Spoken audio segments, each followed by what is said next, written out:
Well, white supremacy has a way of making us feel like imposters on our own homeland.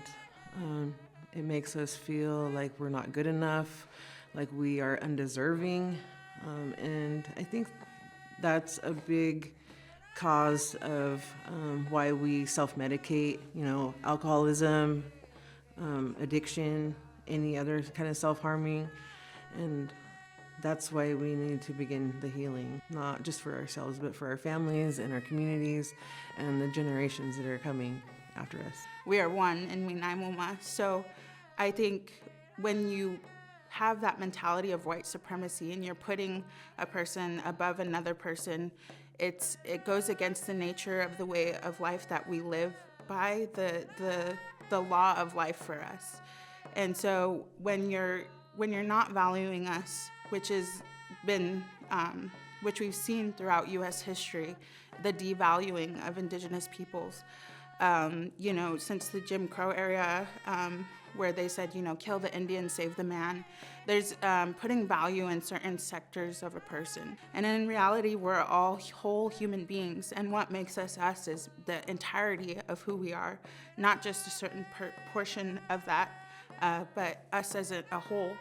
And so when we're not taking that into account, we're not taking the trauma and the violence that has been forced upon us, where in a lot of senses our numbers should probably be emphasized more due to that fact that there are people here on Turtle Island who haven't and who probably will not ever see, the violence and the trauma that our people have seen and continue to see with the missing and murdered indigenous relatives. It's not part of history, it's part of today, it's reality. And so those numbers are vital in solving a lot of the issues that we face as indigenous people. White supremacy thinking is something that goes against finding a solution. And I think it's vital that we recognize and appreciate and value every person here on Turtle Island. White supremacy impacts all of us. We see it in our community a lot, in that our community experiencing disproportionately high rates of racism.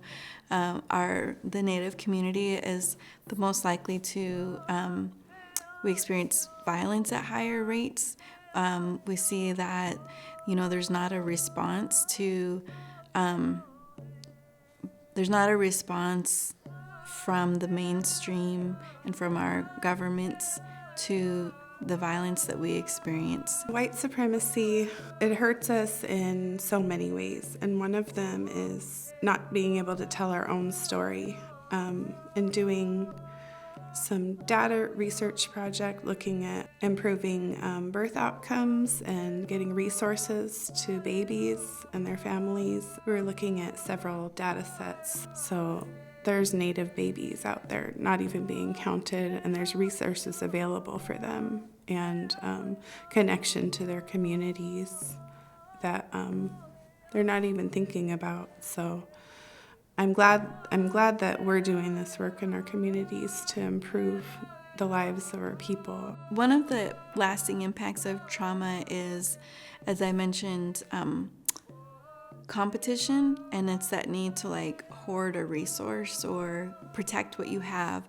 And in the Native community, some of our response to intergenerational trauma is especially stemming from things like boarding school, where that competition was fostered, and really feeling the need to I have this secret and I want to protect it, and this is mine. The opposite of that is collaboration and sharing that includes traditional wisdom and guidance. And we can go to formal educational spaces, and we can learn a lot of really good things, and we can learn a lot of things from people who have already have life experience and can share those teachings that they've picked up along the way. And that's why mentorship has a very meaningful impact, because you experience it. When you learn something and you read it and you can repeat it, that's really great learning. And when you supplement that with guidance that is provided from our elders, from our mentors who have can provide you with, a lasting teaching that can really provide a pathway to a healthier life and feeling better about yourself and sharing that with another person and sharing that with another person. And so it's just kind of a way to